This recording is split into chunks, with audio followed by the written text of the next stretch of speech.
Nama saya Inocentia Marbun.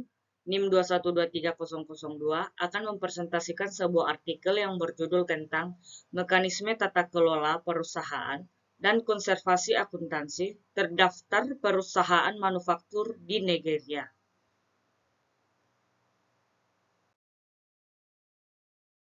Pembahasan teori. Yang pertama itu teori mekanisme tata kelola perusahaan.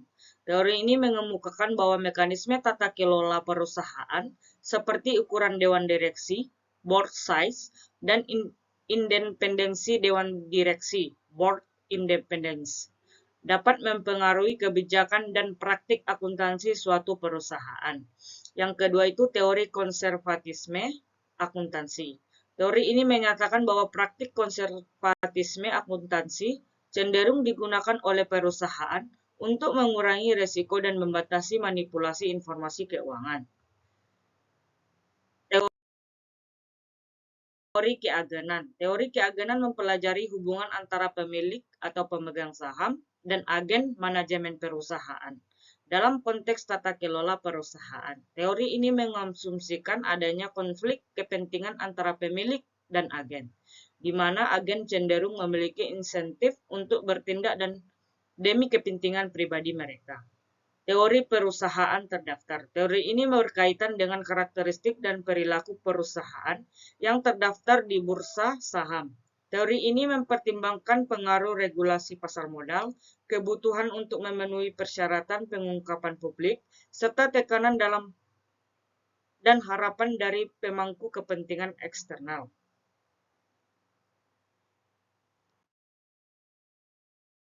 Kasus yang dibahas.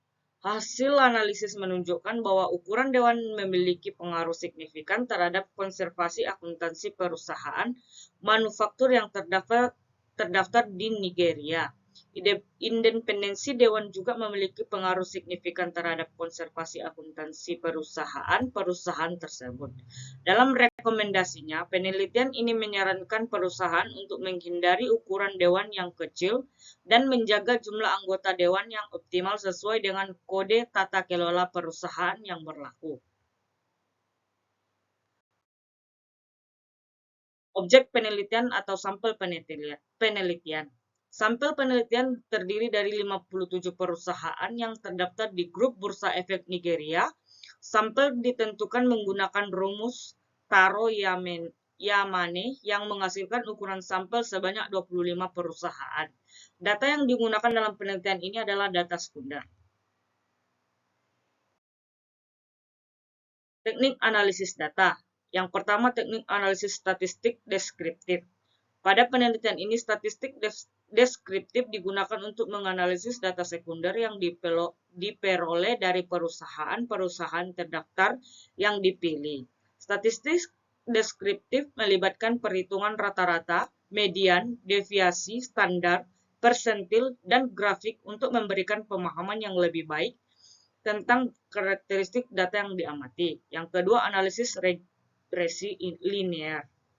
Analisis menguji hubungan antara mekanisme tata kelola perusahaan dan konservatisme akuntansi perusahaan manufaktur yang terdaftar di Nigeria.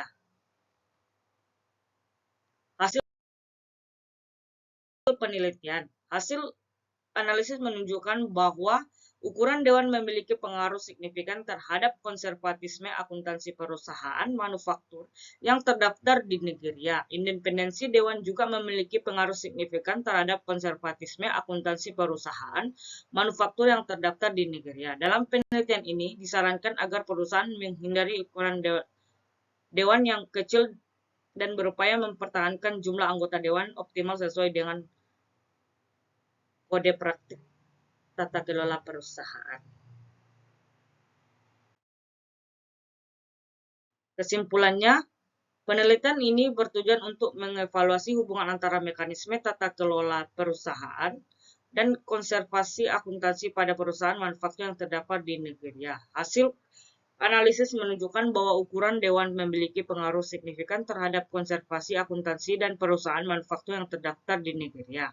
Yang ketiga, independensi dewan juga memiliki pengaruh signifikan terhadap konservasi akuntansi pada perusahaan manufaktur yang terdaftar di Nigeria. Yang keempat, penelitian ini merekomendasi agar perusahaan menghindari ukuran dewan yang kecil dan berupaya menjaga jumlah anggota dewan yang optimal. Yang kelima, bukti dari penelitian ini menunjukkan bahwa ukuran dewan yang besar memiliki positif yang signifikan terhadap kualitas konservasi akuntansi.